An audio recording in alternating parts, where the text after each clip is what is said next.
guys, and welcome back. So in today's video I am going to show you how I grow my summer squash or zucchini squash.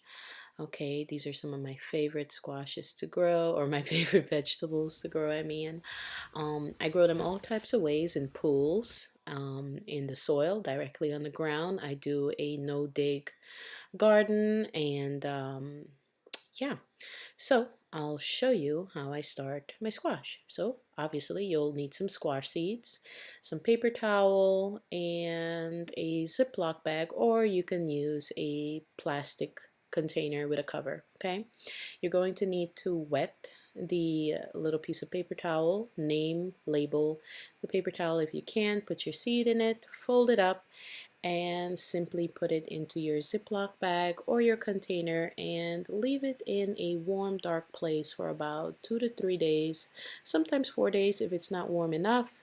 And just make sure you check it. Just check one at least to see if you have any sprouts after about 2 days. You don't want to wait too long, or else the sprouts will get very long and leggy and it would be a complete waste of time, so you would have to start over.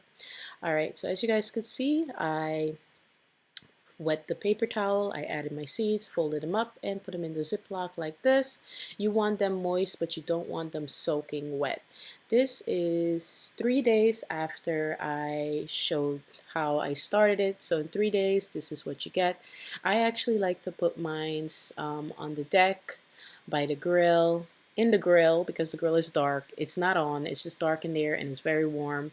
So I get a really quick germination rate on my squash seeds. Okay, some of them may look like this, some of them might look like this, and some of them might look like this. Okay, it may penetrate the paper towel, which is fine. You can plant the whole paper towel if you use one seed per paper towel. It's best to use at least 2 or 3 just in case one doesn't sprout.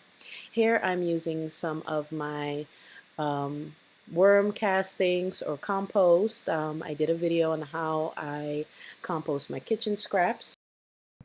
I'll leave that link down below, or you can check what I uploaded before this. So I mixed in, like I said, some of my homemade compost, added in an extra little scoop in there to give the seedling a good start. And as you guys could see, I planted it with the paper towel.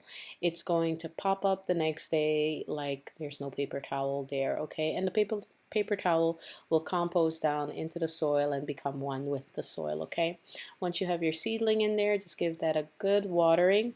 Okay, this should be good for about 1 to 2 days depending on how dry it is. If it's super dry and hot where you are, definitely check the soil, stick your finger in about an inch. If it's dry, I suggest you watering the seedling just a bit. Okay, a dry seed is the D word seed. Okay, it's not going to grow. If it's dry, it's not going to do anything.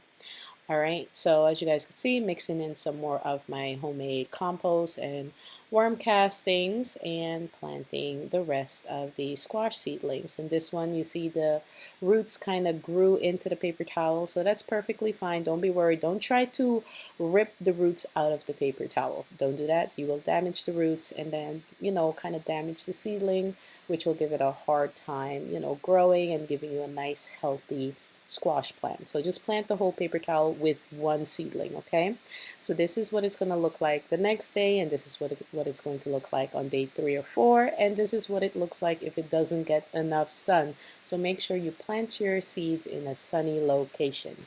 If you don't have anywhere that's sunny close to you, you can definitely use like a 5-gallon container to plant your squash plant. You can grow them in containers. So this is a male flower and this is a female flower. The female flower always has a miniature size fruit or vegetable on it, and the male flower has no fruit. It's just a stem with a flower. What you can do is hand pollinate. You take the male, touch the female, give it a good rub, and birds and the bees. Okay. Also, I want to let you guys know that squash plants get very large. Okay, they can spread up to 50 inches across depending on the variety. All right, mines tend to get very, very large. Okay, and these are my 2 main squash plants. I have about 10 of them throughout my garden or more. I lost track. But they're very healthy looking plants right now. I did notice some yellow leaves on this one, which is normal. You know, some leaves will, get yellow and die off, but as suspected, I had a squash vine borer. This is the first time I've ever had to deal with this issue. So that's the hole where the little larva is working its way into the stem, destroying the plant from the inside out. It's eating out the inside of the plant, which will disrupt water flow to the fruits, to the squash, to the leaves, causing the plant to die. Okay, so to save the plant, I'm going to put it back down, and I'm going to add soil to the part of the plant where I hope the squash vine borer hasn't made its way.